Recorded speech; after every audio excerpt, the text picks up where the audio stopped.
business.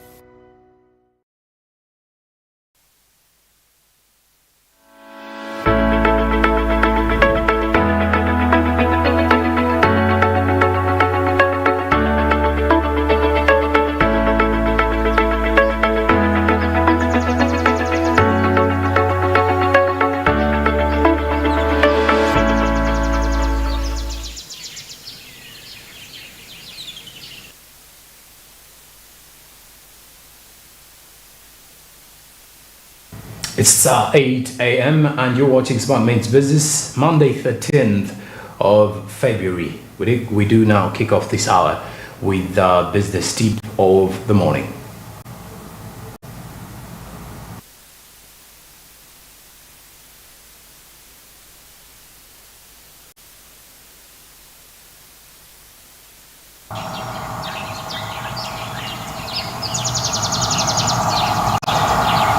Now, the business tip says tell your story visually. Things like visuals can help you message. Visuals can help your message become actionable. Things like video, whiteboards, images, or other pictures will show how your prospect's problem will be solved with what you're selling. By using images, you create contrast, which can create the feeling of urgency, which will help you to close that sale. And so immediately as you're thinking of making anything in life, tell your story visually. The digital transformation has changed how businesses and how people pursue things. So you should as well think about it and try to evolve and rotate around the same matter of making sure that you tell your story visually. People want to relate to what you do and how you execute your kind of services or the products you offer. So telling them visually or creating a platform under which they can easily access a glimpse of what you do or what you offer is more important in this day and age. And that is what the business tip is telling us to do. That tell your story visually. It is more important and quite helpful in that way. And now, besides the business tip of the day, let's get more from our business quote this morning.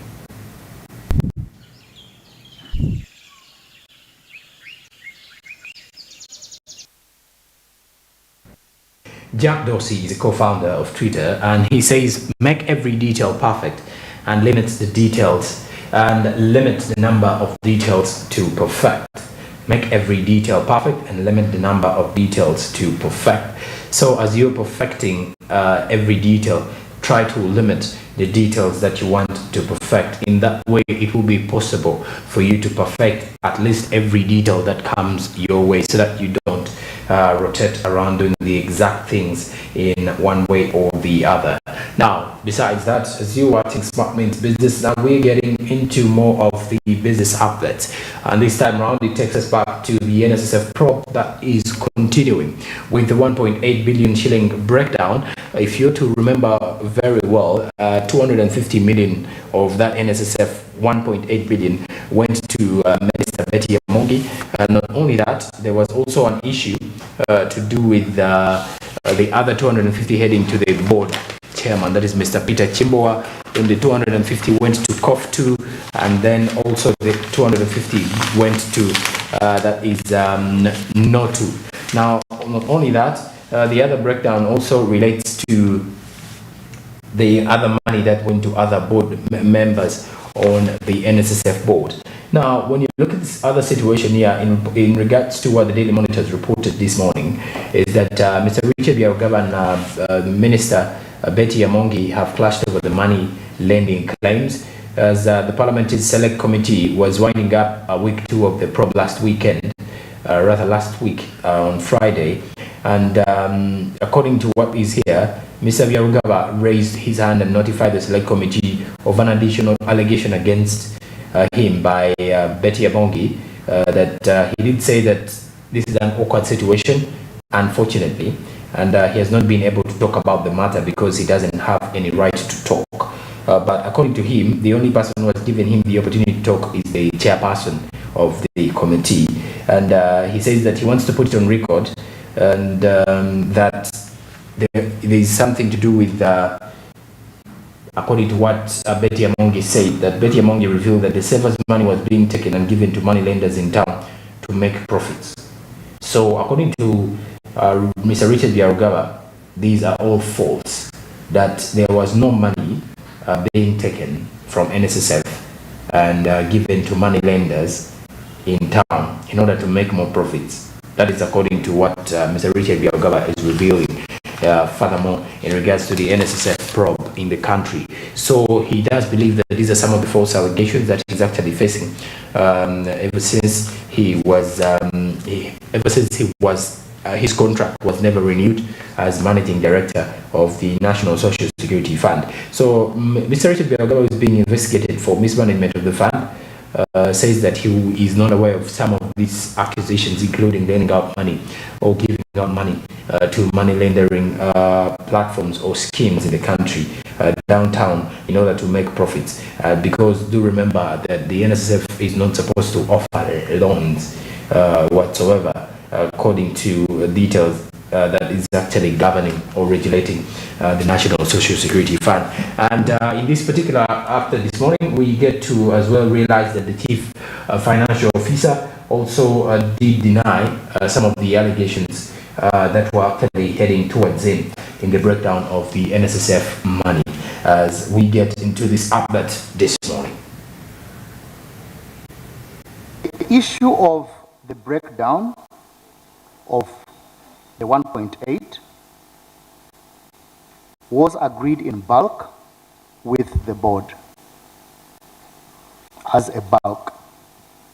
The issue of the 800 was specifically identified for the unions to be able to do financial literacy. The difference of the 1 billion was not discussed at the board because it was bulk, because the board had asked that we make an allocation for them to be able to execute this new thing, and the whole development of the work plans and the activities that would take place, those were left to us as management to come up in a policy, which I believe was approved by the board. So yes, the board might not have been aware of the breakdowns that I mentioned. That breakdown was something that we had discussed with the finance department in terms of allocation, but they were not very specific to what would happen. But generally, that 1 billion was for the work of this new innovation that we'd come up with. Mr. Byarugaba has talked about having a slide, and I see he's getting it on his phone. How did you get that slide on your phone? It's from the Director of Finance. He sent it to you through an email, through a message? Through a message. And can you prove that to this committee? Yeah. It's here. Share with the chairperson. Director of Finance, don't delete any chat, please. CID, can you kindly retrieve that phone? Don't. Someone, you seem to have deleted the record between 30th April and 6th May. There is no 4th, and here it is there on Mr. Byarugava's phone. On your phone, there is no communication between April and May 4th. Mr. Chairman, that's why I'm suffering, because I have not deleted, I don't delete records between me. But can you insert a message from someone? Yes. Can you open this WhatsApp group so that I read? If the pressure from above wanted a billion, now he's telling you how can we create it or reallocate it? These are drafts. Do you need to fair drafts? Can you say it was a proposal but not passed? Honorable, all the other information that I remember, I've talked about it. I do not specifically remember ever doing, because I even when it was mentioned here, I went back with my team and we even tried to look, did we do this slide? Nothing. You were aware that there is that allegation? Yes, because it was mentioned here, and we checked. That's why it is not there. No, we check. No, you can check our computers. No, you can also check our computers because it's a progression. Yes, we are not. We do not have this record. I asked the budgeting manager. You can ask Mr. Mwanje. Yes. I think. Mr. Mwanje. Yes.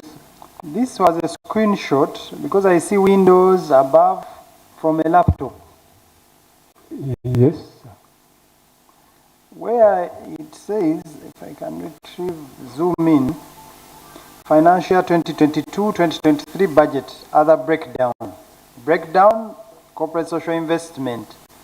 Minister, 250. Board chairman, 250. Other board members, 500. No 100 million per quarter, 400. COF 100 million per quarter, 400. Total 800. Bonus arrangement, an average gross of 55 million per member. That one was removed. Well, we will determine, we are going to look at the statement, but an average gross of 55 per member. I don't know which member this is. Member of the board. Member of the board. Yeah, because that was discussed. 500 million. Total 2.3 billion. Was this a screenshot from your laptop? I have not looked at it, Mr. Chairman. Can you kindly come? I don't know. Mr. Biargawa, you can come as well. Was this a screenshot from your laptop? I don't know. I'm not able to tell if it's from my laptop, Mr. Did you send this screenshot? I do not have a recollection of ever sending that. You don't remember ever sending it? Yes, I don't have a recollection. Mr. Chairman, I don't want you to, people to think Chair. And Mr. Chairman, these are generated by my team. If it was done, I don't generate screenshots. I mean, slides. So your team generated? If it, no, what I'm saying, even if it was there, I asked my team if they generated this, and they said they don't remember generating. Where did you take the screenshot from? That's what I'm saying, Mr. Chairman. I have no recollection. And Chair, how much is that total? The total is 2.3 billion. 2.3. Chair, earlier on, I asked Mr. Mwanje. Total, I am talking about the total. Yes, I have a reason as to why I asked the total. Earlier on, I asked Mr. Mwanje about the other operating costs. If you recall very well, about 6.5 billion. There is the MasterCard Foundation of 4 billion, then the 1.8 billion that we are talking about, then the 400 million financially trusted that he tried to cover up and explain very well. Then the part 4 of partnership, which is 219 million. So when you add up that, it comes to roughly 2.4 billion. Is it, Mr. Mwanje, Microphone? it was 6.5 because it was 4.9 MasterCard. 6.5 Yes. minus the one of the MasterCard Foundation. I didn't insist on that. What balance do you have? 6.5 minus 4.9, around 2.4. 2.4. Is it the 2.4 you were trying to share there? Mr. Mwanje. I'm just seeing a part of the screenshot. Based on my recollection, sir, I don't remember sending it. Is this your contact? Yes, it's my contact. I can say that I sent it, but so it's a based on my recollection. You may not remember you sent it, but the fact that you sent it, you should know that you are away. Because we are trying to establish the origin. Why spend savers' money on corporate social investment? Let's say if we use this figure, you send 2.3 billion, donations that are not going to have accountability by them. Someone wakes up and he gives whoever he wants, and there's no accountability for this money. So we want to establish the source. Because yesterday the board came here and they told us they didn't request for it. Mr. Richard has confirmed that the board didn't request for it, but they put you under pressure to come up with a plan on how they can be relevant. So you sat somewhere and came up with a very good package. All of us, I'm sure, wish we had such a package of 250 billion for a minister, 250 for the board chair, 500 for the members, another 55 million per member of the board for an average gross. And you sent this computation to Mr. Richard. It was not on oath. And like I said earlier, we are in search of information. So we don't want to threaten people and scare them. However, I'm going to hand over both of your mobile phones to the CID. They'll be taken for forensics, and we are going to determine who exactly sent this, and whoever is determined to have sent this will be the person who came up with that budget, or in any other way the members may find fit. So CID, kindly take these mobile phones.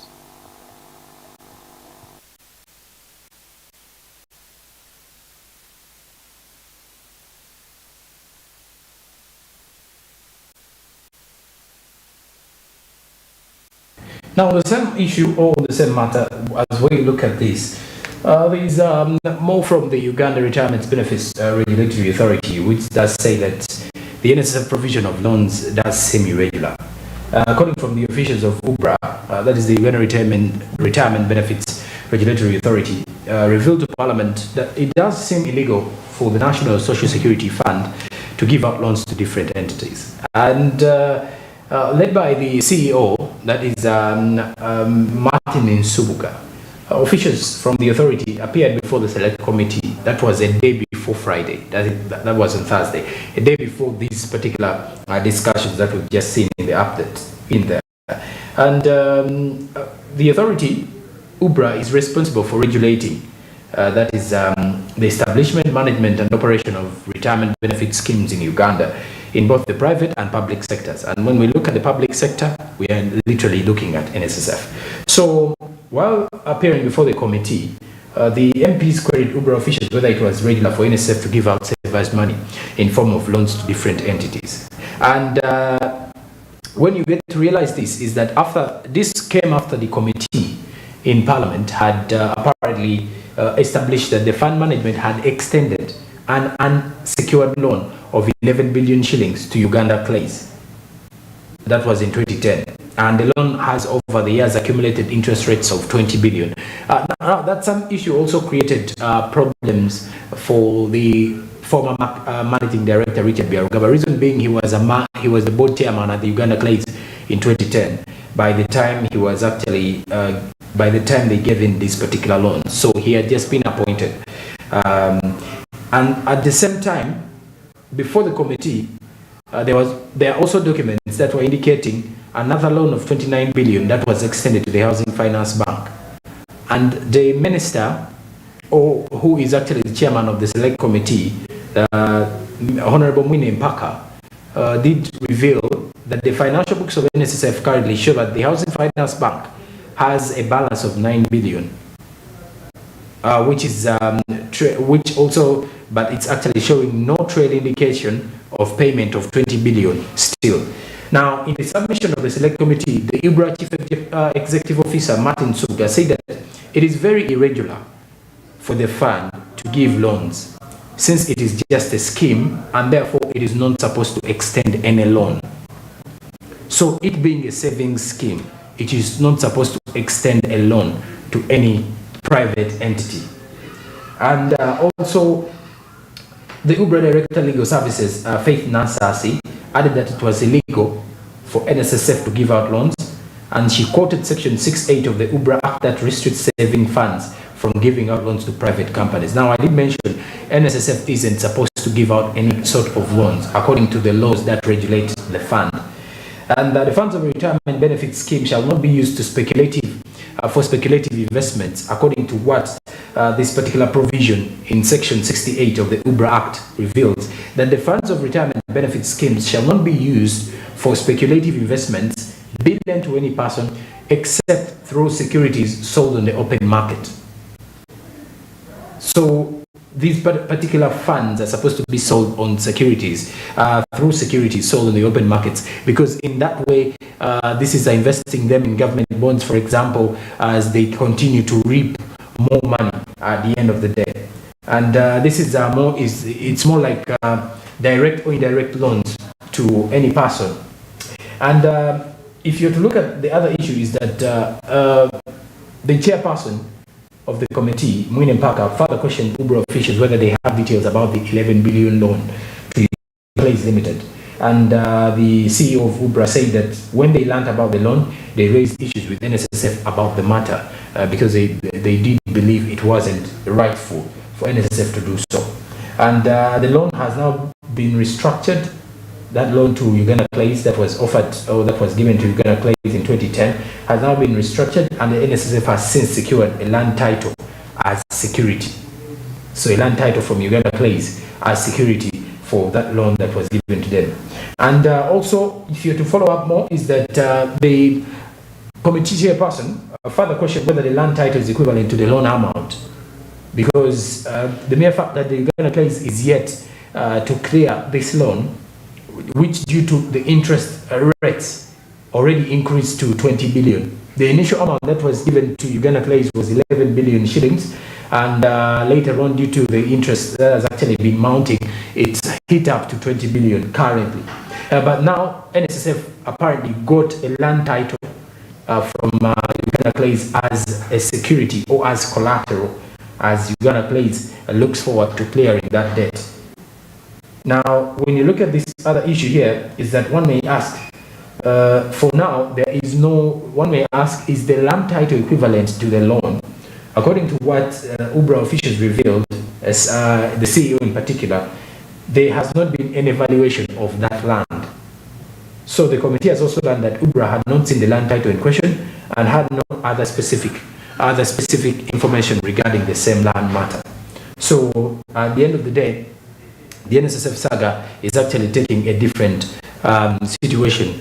At the initial start of the update, I did mention that Mr. Richard Byarugaba and that is the Minister of General Labour Development, Betty Amongi, clashed over money lending claims. Here, the Uganda Retirement Benefits Authority reminded the officials that it is not mandatory or it is not legal, it is irregular for the National Social Security Fund to have or to extend loans unless it is actually giving up this through selling them in securities or purchasing or investing in securities in the open securities market or in the open stock markets in the country.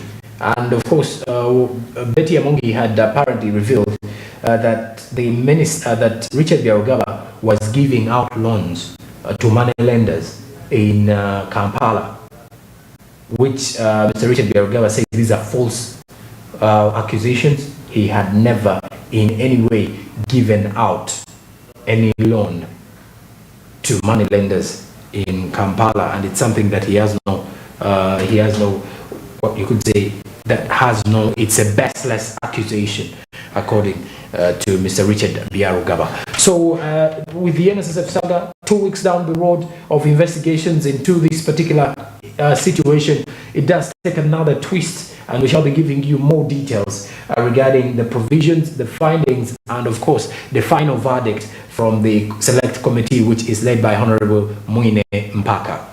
You're watching Smart Means Business. The markets on the Zabu platforms have officially been opened. It is already 23 minutes off the hour of 8 o'clock. The markets open at 8:15 a.m. So that means you can now easily invest in government bonds and other securities available on the platform. Zabu says, my money, my future. Altec East Africa is powering this same platform of Zabu, and it's saying do something new. Well, think about doing something new, and all you can think about today is to invest in government bonds. Make it count, trust me.